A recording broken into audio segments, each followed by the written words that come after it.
సింహాచలం గిరి ప్రదక్షిణలో కనీస సౌకర్యాలు లేవన్నారు వైఎస్ఆర్సీపీ నేత కేకే రాజు.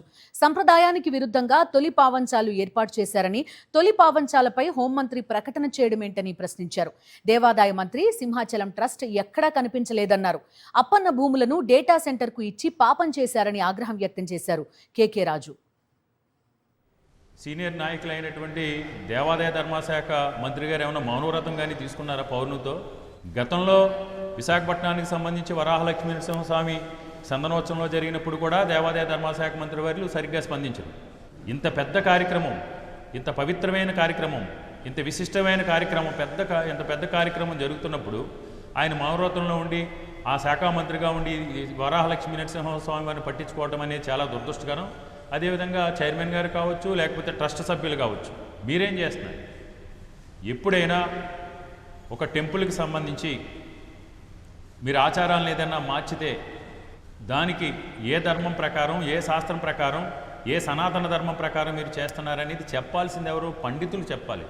ఆ ఆలయంలో ఎన్నో దశాబ్దాలుగా ఏదైతే స్వామివారి కైంకర్యాలు చేస్తున్నారో ఆ పండితులు వచ్చి మీరు ఎక్కడి నుంచైనా చేయొచ్చు అని చెప్పాలండి. కానీ హోమ్ మినిస్టర్ గారు చెప్పడం ఏంటి? పండితులు వీళ్ళకి సలహాలు ఇవ్వడం ఏంటి? హోమ్ మినిస్టర్ గారు చెప్పడం ఏంటి?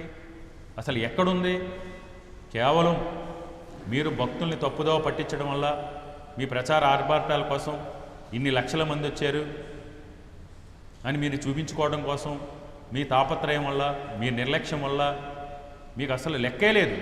ఎందుకంటే ముఖ్యంగా వరాహలక్ష్మీ నరసింహస్వామి అంటే ఈ ప్రభుత్వానికి, ముఖ్యంగా చంద్రబాబు నాయుడు గారికి ఎప్పుడు చిన్న చూపే. మీరు ఎప్పటికైనా వరాహలక్ష్మీ నరసింహస్వామి గారి కూటమి ప్రభుత్వం ఎప్పుడు వచ్చినా, చంద్రబాబు నాయుడు గారు ముఖ్యమంత్రిగా ఎప్పుడున్నా ఈ స్వామివారికి చేస్తున్న మీరు అన్యాయం కానీ, మీ ద్రోహానికి కానీ మీరు పశ్చాత్తాపడి మీరు స్వామివారిని వేడుకు క్షమాపణ చెప్పకపోతే ఆ లక్ష్మీ నరసింహస్వామి ఆగ్రహానికి, ఆ లక్ష్మీ నరసింహస్వామి ఉగ్ర రూపానికి ఈ కూటమి నాయకులందరూ కూడా రేపొద్దుడు బలవుతారు.